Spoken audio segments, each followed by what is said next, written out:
अस्सलाम वालेकुम। उम्मीद है आप सब खैरियत से होंगे। हमारे पास एक्सरसाइज 4.2 है और इसमें सबसे पहले जो कंसेप्ट है वो माइनर का है। और माइनर क्या होते हैं ये हमने जानना बड़ा ज़रूरी है और बहुत ही इंटरेस्टिंग कंसेप्ट है। Consider a square matrix. आपके पास क्या होनी चाहिए? एक स्क्वायर मैट्रिक्स होनी चाहिए। ये बात याद रखनी है, माइनर जो होंगे वो स्क्वायर मैट्रिक्स के होंगे। कोई भी मैट्रिक्स आप उसका नाम दे दें, ए का नाम दे दें और ऑफ ऑर्डर एन। अब देखें, जो मैट्रिक्स होती है, जो स्क्वायर मैट्रिक्स होती है, उसका ऑर्डर हम एन से रिप्रेजेंट करते हैं या फिर एम से। हमने ये पहली डेफिनेशंस में हमने पढ़ा था जब मैंने आपको टाइप्स ऑफ मैट्रिक्स बताई थी। अगर आपने वो लेक्चर्स नहीं लिए तो वो काइंडली आप उसको अच्छे तरीके से सुने। Types of matrix lecture number 2 है, तो ये आप अपने ध्यान रखें जी। The minor of an element. जी, सबसे पहले क्या है? एक स्क्वायर मैट्रिक्स होनी चाहिए जिसका ऑर्डर एन होगा।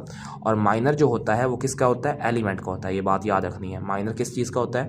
माइनर एलिमेंट का होता है। एलिमेंट ए आई जे, वो कोई भी एलिमेंट हो सकता है। आपको पता है हम एलिमेंट्स को जनरल मैट्रिक्स में, ये भी मैंने डेफिनेशन जब जनरल मैट्रिक्स की लेक्चर 1 में जो जनरल मैट्रिक्स की डेफिनेशन सिखाई थी तो मैंने ये बताया था कि मैट्रिक्स को आई जे की फॉर्म में लिखते हैं। आई से रिप्रेजेंट होती हैं रोज़ और जे से रिप्रेजेंट होते हैं कॉलम्स। अच्छा, डिनोटेड बाय एम आई जे। उसको हम किस से डिनोट करेंगे?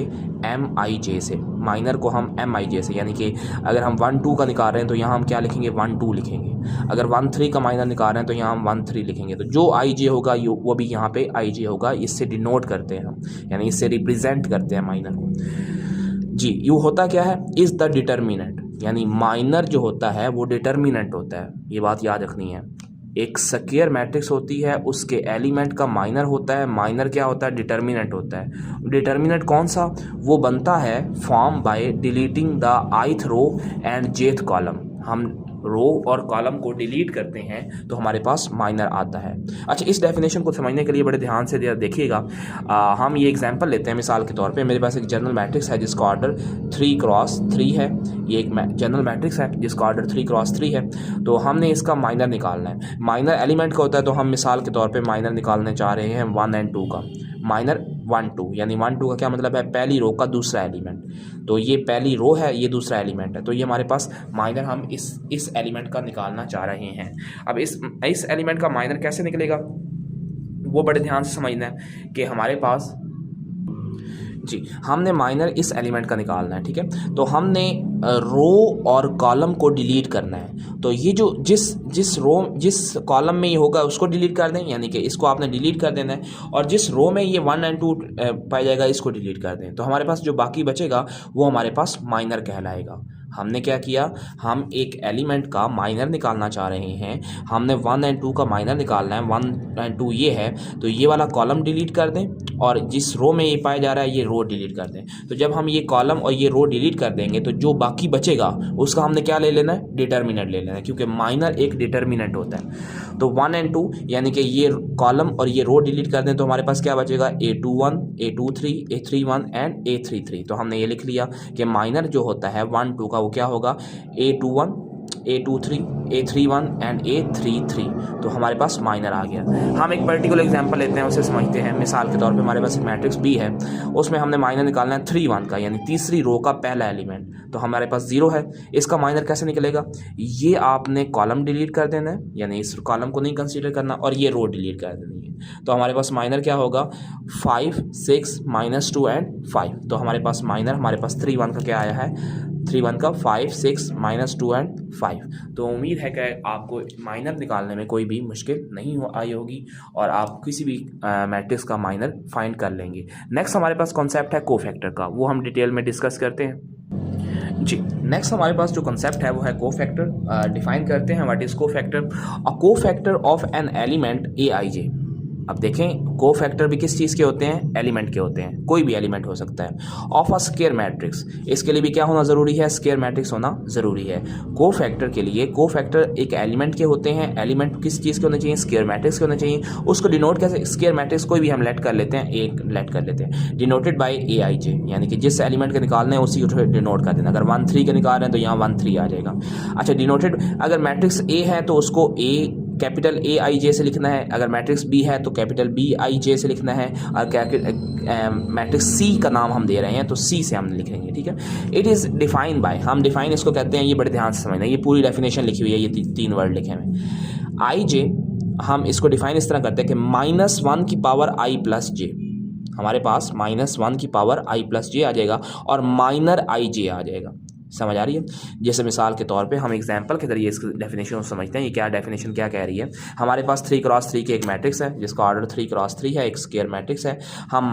हम को फैक्टर निकालना चाह रहे हैं 1 2 का। मैट्रिक्स का क्या नाम है? मैट्रिक्स का एक नाम है तो हम लिखेंगे 1 2। हम 1 2 का निकालना चाह रहे हैं तो 1 2 कौन सा? पहली रो का दूसरा एलिमेंट, यानी पहली रो का दूसरा एलिमेंट। तो ये हमारे पास 1 2 आ गया। तो ये हमारे पास इस तरह डिलीट कर दें इसकी ये रो, और तो हमारे पास माइनर आ जाएगा ये A21 A23 A31 and A33। तो हम क्या लिखेंगे? जैसे मिसाल के -1 की पावर i प्लस जे, यानी कि -1 की पावर 1 प्लस 2, आगे माइनर 1 2 आ जाएगा। इसी तरह हमारे पास i प्लस 1 प्लस 2 क्या 3 हो जाएगा, और माइनर हम जानते हैं कैसे लिखते हैं, वो deleting the row and column. तो हाँ, ये हमारे पास माइनर आ जाएंगे। तो ये हमने को फैक्टर फाइंड कर लिया है। अब इसको एक पर्टिकुलर एग्जांपल से जरिए समझते हैं कि किस तरह से हमारे पास को फैक्टर को फाइंड किया जाता है। मिसाल के तौर पर एक हमारे पास मैट्रिक्स बी है, हम को फैक्टर फाइंड करना चाह रहे हैं 2 3, यानी दूसरी रो का तीसरा एलिमेंट जी, दूसरी रो का तीसरा एलिमेंट, यानी कि दूसरी रो का तीसरा, हम इसका को फैक्टर फाइंड करना चाह रहे हैं। तो हमारे पास क्या होगा? ये हमारे पास होगा को फैक्टर B23 हम लिखेंगे। -1 की पावर 2 प्लस 3 करेंगे, -1 की पावर 2 प्लस 3, यानी कि ये हमारे पास 2 3 है तो हमारे पास यहाँ भी 2 3 आएगा। उसके बाद -2 3। अब हम जानते हैं कि 2 प्लस 3 क्या हो जाएगा? 5 हो जाएगा। इसी तरह -2 3, यानी -2 3 हमारे पास deleting the row and column. तो हमारे पास ये deleting the row and column करेंगे तो 1 5 6 1 हो जाएगा, 1 5 6 1 हो जाएगा। तो ये हमारे पास लिख लेंगे। बाकी हम एक कॉन्सेप्ट हम जानते हैं कि अगर हमारे पास -1 की पावर अगर ऑड आ गई, अगर पावर ऑड आ गई तो आंसर हमेशा -1 होता है। और अगर -1 की पावर इवन आ गई, अगर -1 की पावर इवन आ गई तो आंसर हमारा पॉजिटिव होता है। तो ये -1 की पावर ऑड है तो हमारे पास बाहर क्या आएगा? माइनस। अब डिटर्मिनेंट हम लेना जानते हैं कि 1 इन दोनों को मल्टीप्लाई कर दें, दरम्यान में माइनस लगाएं और इन दोनों को मल्टीप्लाई कर दें। तो हमारे पास 1 × 1 1, 5 × 6 30, और दरम्यान में माइनस आ गया तो ये आ गया -29, और माइनस माइनस प्लस तो +29। तो इस तरह से हम क्या फाइंड करते हैं? को फैक्टर हम हर एलिमेंट्स के, इसके कितने एलिमेंट्स हैं हमारे पास? इसके एलिमेंट्स हैं हमारे पास 9 एलिमेंट्स हैं, तो हम 9 को फैक्टर फाइंड कर सकते हैं इसकी मदद से। ठीक है, तो हम क्वेश्चन नंबर 4 पे जाते हैं। उसमें हमने को फैक्टर फाइंड करने हैं। हाउ टू फाइंड अ को फैक्टर, हम उस पर देखते हैं जी। क्वेश्चन नंबर 4 में हमने को फैक्टर फाइंड करने हैं। हाउ टू फाइंड अ को फैक्टर, हमारे पास एक मैट्रिक्स ए दी हुई है, एक मैट्रिक्स बी दी हुई है जी। मैट्रिक्स ए में हमने को फैक्टर फाइंड करने हैं 1 1 3 2 3 एंड 3 3, एंड ए का डिटर्मिनेंट भी फाइंड करना है। 3/3 का डिटर्मिनेंट कैसे फाइंड करते हैं वो भी आज हम सीखेंगे। इसी तरह मैट्रिक्स बी दी हुई है, उसमें हमने को फैक्टर फाइंड करने हैं 3 1 3 2 3 3 एंड डिटर्मिनेंट फाइंड करना है। तो पार्ट 2 को हम प्रोसीड करते हैं। पहले हम पार्ट 2 कर लेते हैं, फिर उसके बाद पार्ट 1 को सॉल्व करते हैं जी। पार्ट 2 है हमारे पास, मैट्रिक्स बी दी हुई है, हमने को फैक्टर फाइंड करना है 3 1, यानी कि तीसरी रो का पहला एलिमेंट। ये तीसरी रो है, इसका पहला एलिमेंट -2 का को फैक्टर फाइंड करना है। तो हमने क्या डेफिनेशन पढ़ी थी? को फैक्टर की डेफिनेशन है 3, हम लिखेंगे 3 1 और -1 की पावर 3 + 1, -1 की पावर 3 + 1 -3 1।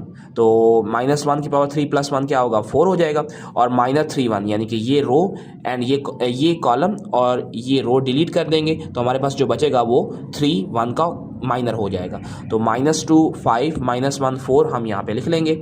इसी तरह अब पावर क्या है? इवन है। -1 की पावर अगर इवन आई तो जवाब क्या होगा? +1 होगा।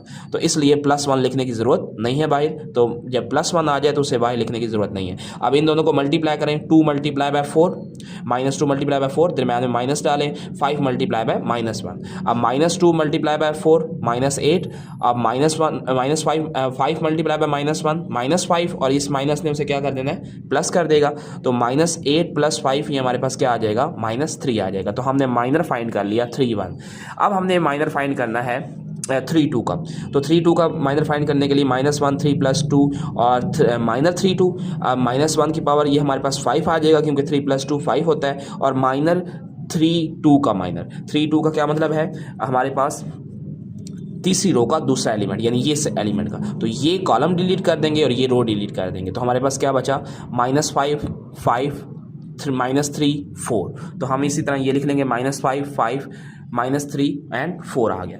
तो अब हमने क्या करना है, -1 की पावर, अब हमारे पास ये पावर ऑड है, इवन होगी तो प्लस आएगा, ऑड होगी तो माइनस बाहर आएगा। तो हमने बाहर माइनस लिखा, -5 मल्टीप्लाई बाय 4 -5 मल्टीप्लाई बाय -3 हमारे पास ये आया, -5 -20 और -15 और माइनस माइनस प्लस 15 हो गया। तो ये हमारे पास आंसर आएगा -5 और -5 इस बाहर वाले माइनस की वजह से क्या हो जाएगा, +5। तो हमने इको फैक्टर फाइंड कर लिया 3 2। इसी तरह से हमारे पास 3 -1 की पावर 3 + 3 -3 -3 की वैल्यू लिखेंगे हम, इस मैट्रिक्स से एक्सरेट करेंगे, ये रो और ये कॉलम और ये रो डिलीट करेंगे, तो हमारे पास ये जो बचेगा -5 -2 -3 -1, तो ये हम यहाँ पे लिख लेंगे और इसी तरह फिर आगे प्रोसीड करेंगे। पावर इवन आ गई है तो हमारे पास क्या होगा, बाहर प्लस होगा और -5 मल्टीप्लाई बाई ये +5 हो जाएगा और +6 और बाहर से -6 तो -1 इसका आंसर आ जाएगा। तो हमने इसकी मदद से हमारे पास कोफैक्टर आ गए हैं जी। पार्ट 1 में भी इसी तरह कोफैक्टर फाइंड करने हैं। कैसे, 1 3 फाइंड करने के लिए हम क्या करेंगे, 1 3 -1 की पावर 1 + 3 -1 3, हम -1 की पावर 1 3 क्या हो जाएगा, 4 हो जाएगा, यानी पहली रो का तीसरा एलिमेंट ये। तो हम इसका माइनर क्या होगा, ये रो, ये कॉलम और ये रो डिलीट कर देंगे, तो हमारे पास 0 -5 -2 हमारे पास आ जाएगा। इसी तरह जब हम मल्टीप्लाई करेंगे इनको, तो पावर इवन है तो लिखने की ज़रूरत नहीं है, जब भी पावर इवन होगी हमारे पास +1 आएगा। तो 0 मल्टीप्लाई बाय -2 हमारे पास ये आ जाएगा, -5 मल्टीप्लाई बाय -2 हमारे पास ये आएगा, ये हमारे पास 0 हो जाएगा, ये हमारे पास +10 हो जाएगा और ये माइनस की वजह से बाहर माइनस आ जाएगा, तो इसका आंसर -10 हो जाएगा। सिमिलरली हमारे पास A23 इसी तरह से फाइंड करना है और A33 आप खुद प्रैक्टिस करें, इसको आप इजीली सॉल्व कर लेंगे। तो मुझे उम्मीद है कि आप इसको सॉल्व कर लेंगे और अच्छे तरीके से आप इसको सॉल्व करें। और हम डिटर्मिनेंट फाइंड करते हैं, how to find the determinant जी। मैट्रिक्स ए हमारे पास जो प्रीवियस मैट्रिक्स दी हुई है, पहले पार्ट में हमें डिटर्मिनेंट फाइंड करना है। तो डिटर्मिनेंट फाइंड करने के लिए हम ये ब्रैकेट लगाएंगे, सीधी ब्रैकेट, हमारे पास स्ट्रेट ब्रैकेट्स आएंगी 2, और इसका डिटर्मिनेंट कैसे फाइंड करते हैं, 1 और 1 के बाद इसके कोफैक्टर निकाल लेने हैं। तो कोफैक्टर माइनर निकालना है, तो ये कॉलम ये रो डिलीट कर देंगे, तो हमारे पास क्या बचेगा, जो हमारे पास बच जाएगा वो हम लिख लेंगे -5 0 -2 7। तो हमारे पास -5 0 -2 7। इसी तरह ये अब साइन बड़े ध्यान से रखने हैं, ये हमारे पास पहला एलिमेंट प्लस का होता है, दूसरा एलिमेंट माइनस का होता है जी। इसी तरह हमने क्या करना है कि ये प्लस, ये माइनस और ये प्लस होता है, तो यहाँ पे आ गया +1, ये फिर -2 एंड +3, और वो माइनस की वजह से वो -3 हो जाएगा। तो इस तरह हमने क्या करना है, पहला एलिमेंट लेना है, उसके माइनर लिख लेने हैं। माइनर क्या होंगे, ये हमारे पास आ गए।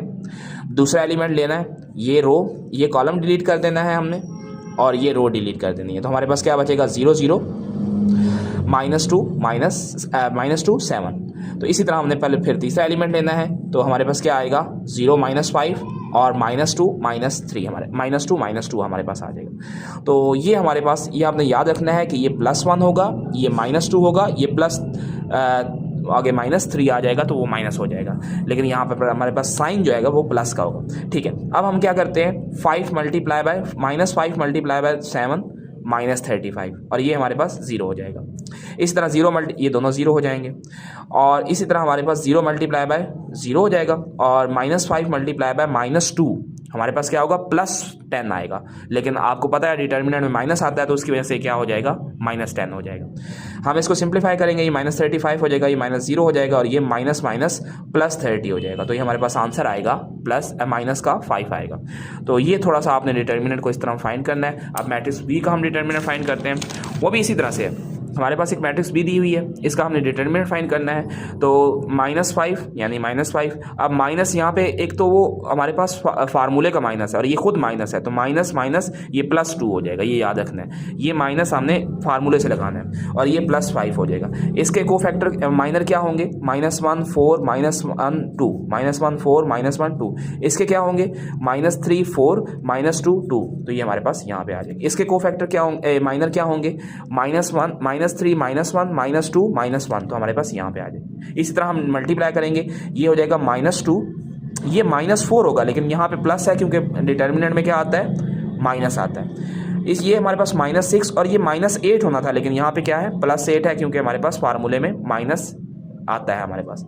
इसी तरह हमारे पास ये हमारे पास +3 और ये +2 होना चाहिए था, लेकिन फार्मूले की माइनस की वजह से ये हमारे पास माइनस आ जाए। मिसाल के तौर पे ये हमारे पास इस तरह से है -3 -1, ये दरमियान में फार्मूले का माइनस आता है, -1 मल्टीप्लाई बाय -2 हो जाएगा। तो ये हमारे पास इस तरह से ये फाइंड हो जाएगा, ये माइनस प्लस, इस वजह से हमारे पास ये माइनस हो जाएगा। तो हम इसको सिंप्लीफाई करेंगे, ये हमारे पास -10 हो जाएगा, ये हमारे पास +4 हो जाएगा और ये हमारे पास +5 आएगा। तो इनको सिंप्लीफाई करने के बाद हमारा आंसर जो है वो -1 आएगा। इसी तरह हम क्वेश्चन नंबर 1 को सॉल्व करते हैं, उसमें भी हमने सिंपली डिटर्मिनेंट फाइंड करना है जी। क्वेश्चन नंबर 1 में पहला क्वेश्चन, इसके 3 पार्ट्स हैं। एवेल्यूएट द डिटर्मिनेंट्स आपने फाइंड करने हैं। एक्सपेंडिंग बाय रो 1, हम इसको रो 1 से एक्सपेंड कर रहे हैं। हाँ, डिटर्मिनेंट को हम रो 1 से, रो 2 से, रो 3 से, रो 4 से, अगर हमारे पास 4 रोज़ हैं, या कॉलम 1 से, कॉलम 2, कॉलम 3, कॉलम 4 से हम फाइंड कर सकते हैं। तो हम अक्सर डिटर्मिनेंट को क्या करते हैं, एक्सपेंड करते हैं रो 1 से। पहली रो यानी कि इसके हमारे पास क्या आएंगे, माइनर लिख लेंगे तो हमारे पास ये आ जाएगा, दरम्यान माइनस माइनस ये प्लस हो जाएगा, +2 हो जाएगा, और इसी तरह इसके माइनर लिख लेंगे और लास्ट में इसके माइनर लिखेंगे। मल्टीप्लाई करेंगे जिस तरह से हमने प्रीवियस में किया, और मल्टीप्लाई करने के बाद हमारे पास जो आंसर आएगा वो ये आंसर आ जाएगा। इसका सेकंड पार्ट बहुत इंपॉर्टेंट है, वो करते हैं जी।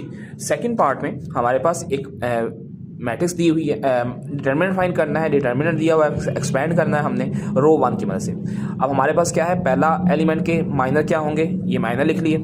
दूसरे एलिमेंट के माइनर यानी कि ये आपने कॉलम डिलीट कर देना है, ये आपने रो डिलीट कर देनी है, जो बाकी बच जाएगा वो उसके क्या होंगे, माइनर कहलाएंगे। तो -1 -2 -a-b और a+b, यानी a-b a+b तो हमने यहाँ लिख लिए। इसी तरह हमने लास्ट के भी इस तरह फाइंड करने हैं। हमारे पास क्या आ जाएगा, a+b a-b a आ जाएगा। अब हमने इसको मल्टीप्लाई करना है, a+b क्या हो जाएगा, a+b का होल स्क्वायर, और इसी तरह दरम्यान में माइनस आएगा और a को मल्टीप्लाई करेंगे a-b से।